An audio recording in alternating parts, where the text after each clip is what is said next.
Are you tired of eating bad sauces? You don't want to use powder anymore? This is absolutely the best base because today we're making a delicious brown juice, just as it should be and just as we perfectly learned it, crafted by us as professional chefs. Welcome to Calicook's. Oh, that's delicious. 1,000. What is a juice? A juice is a brown stock, nicely roasted with bones and vegetables. Tomato paste, a good red wine, perfectly clear. And for a juice, we can use different types of bones. We can use, for example, game for a game sauce, poultry bones for a nice poultry sauce, and of course pork for all kinds of roasts. The most neutral juice is of course made from veal bones. Don't use beef, because when we roast the beef, you'll have a lot of fat in it. It always tastes a bit strange. Today we want to make a pork juice from pork bones. It's really simple because it brings a ton of flavor, and you can also chop the bones at home. To give my brown base sauce the right flavor, I've decided to buy some ribs. There's also quite a bit of meat on there. I'm treating myself to that today.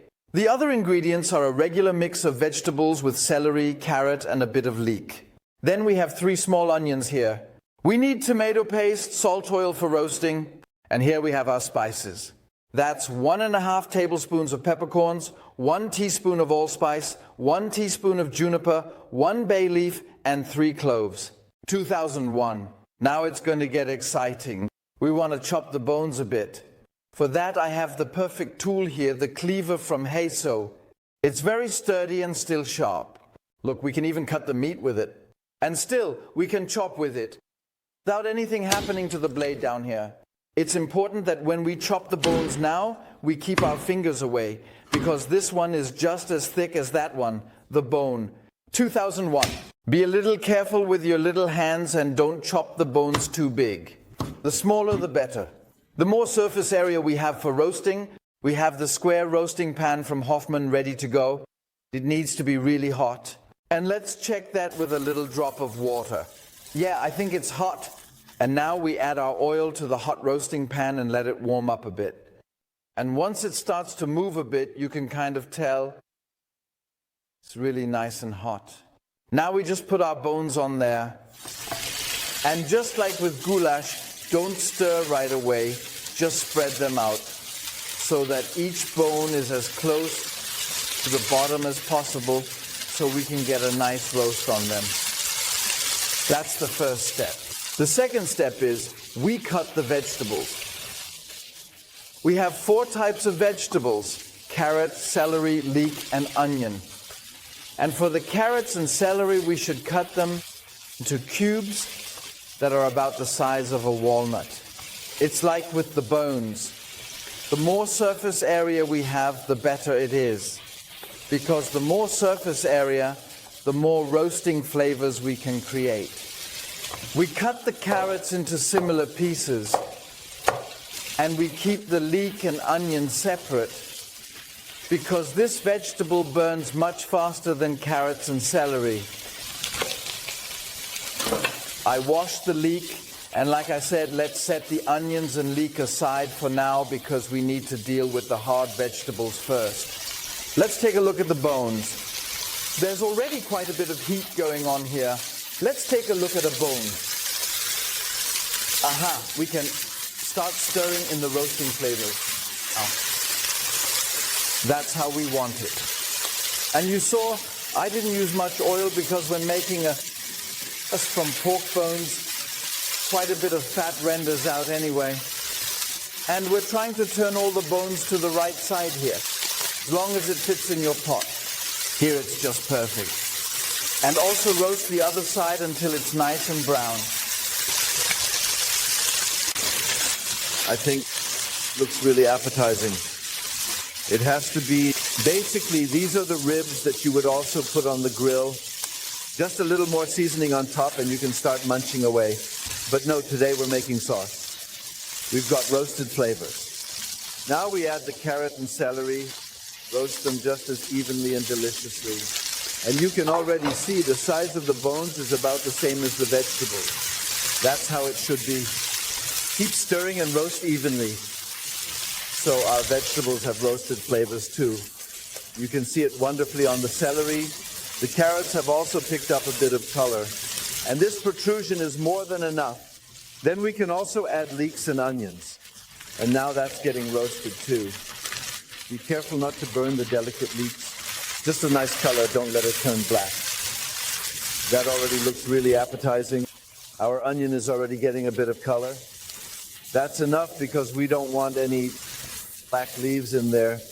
And now comes something that often leads to big misunderstandings. When we add tomato paste now, many viewers get the impression that we want to turn the whole thing into a tomato dish. Of course, there will be a slight tomato flavor, but what we want is for the tomato paste itself to be roasted as well, creating even more color. The only problem is that the tomato paste doesn't spread very well between the bones and the vegetables. Of course, there will be a slight tomato flavor, but what we want is for the tomato paste itself to be roasted as well, creating even more color. The only problem is that the tomato paste doesn't spread very well between the bones and the vegetables. That's why we're adding a secret ingredient, a good splash of red wine. And with that, we're going to deglaze now. If you like to cook at home without alcohol, you can just use a splash of water or vegetable broth here, no problem. We're deglazing for the first time. And let's see what heat this pot has stored. And nothing sticks to it. And yet, it has already been proven. Roasting substances are still being created. We're waiting for this little splash of red wine to completely evaporate so that new roasting substances can form on the bottom of the pot, on the bones, the vegetables. And we call that deglazing. And now, roasting starts again. That's glazing. So Carmen, here's the bottom of the pot again. There's just nothing there. How much did we scrub our pots back in the day when we made a sauce? This is just fun here. So we already have a nice color. We're waiting a bit longer for it to start crackling again so that new roasting substances can form. 2001, just 2 more minutes and then we can deglaze again. So I'm just moving the bones a bit to the side here. You can see roasting substances on the bottom of the pot now.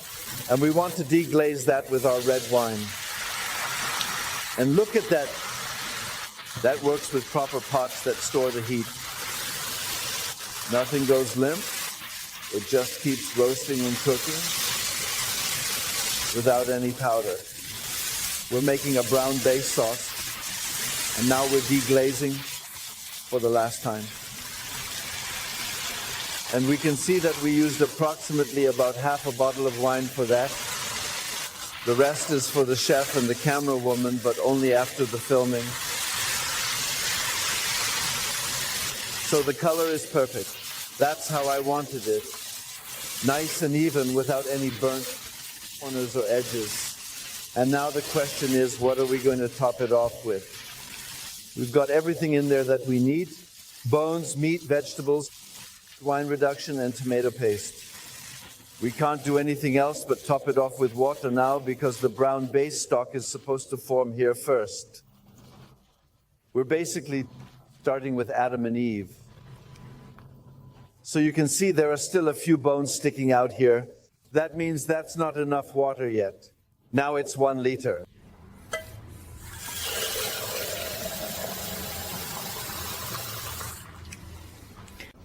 We can definitely add a second L, because one thing is clear, this is going to simmer for 4 hours, and a lot of it will evaporate. Let's give it a good stir again, and please take a look at the color. And it's just been filled up, nothing has even started cooking yet. What we also need are our spices. We can add them now, since everything will happen later.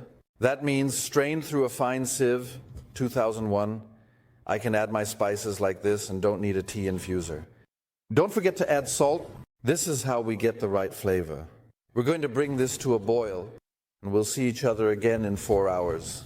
Okay, pause. It's been cooking for 4 hours. Now, I can just put a carrot in here like this. And now you'll see when I press down on it like this, it's completely mousse. So it still looks like a carrot, but the flavor is completely gone. It's all in here. So it's not much of a treasure anymore to make something out of it. Now we want to strain this through a very fine sieve and let it drip out slowly and gently. If we stir around a lot in here, the dark stock will become unnecessarily light from the vegetable juice that's coming out. What we want to do, though, is let it drain really well. Here's a little tip so we don't have to hold it for so long. Just lay 2 wooden spoons on top like this, and then we can let it drain. So the stock is now cold. You can also see that a bit of fat has settled on top. But just look at the color. And through all the vegetables, we already have a slight binding. And by reducing it, and of course we all know it takes real work, it's actually worth cooking a bit more so you have a stockpile. And speaking of stock, I always like to use these bags that you normally freeze ice cubes in, for example, for his Coca-Cola or for his gin and tonic, whatever. And I'm using these bags now, and I'm just going to pour my stock right in there. I still tie a little ribbon around it because I don't want to mess up my freezer with my brown stock. But you can guess where this is going. That saves space. And later we can take out as many little frozen stock balls as we need. Just tie it up at the top, pop it in the freezer, and I'll show you what it looks like now. Isn't that genius? You cook your stock once, and then just break it out, and you can make the best sauce in the world. This stock will take your sauce to the next level, and you'll be glad you have at least 7 of these bags in the freezer. If you like it, give us a thumbs up, subscribe to this channel. Bye, you sweethearts. Sending love from Hamburg. Bye. Bye, you sweethearts. Sending love from Hamburg. Bye.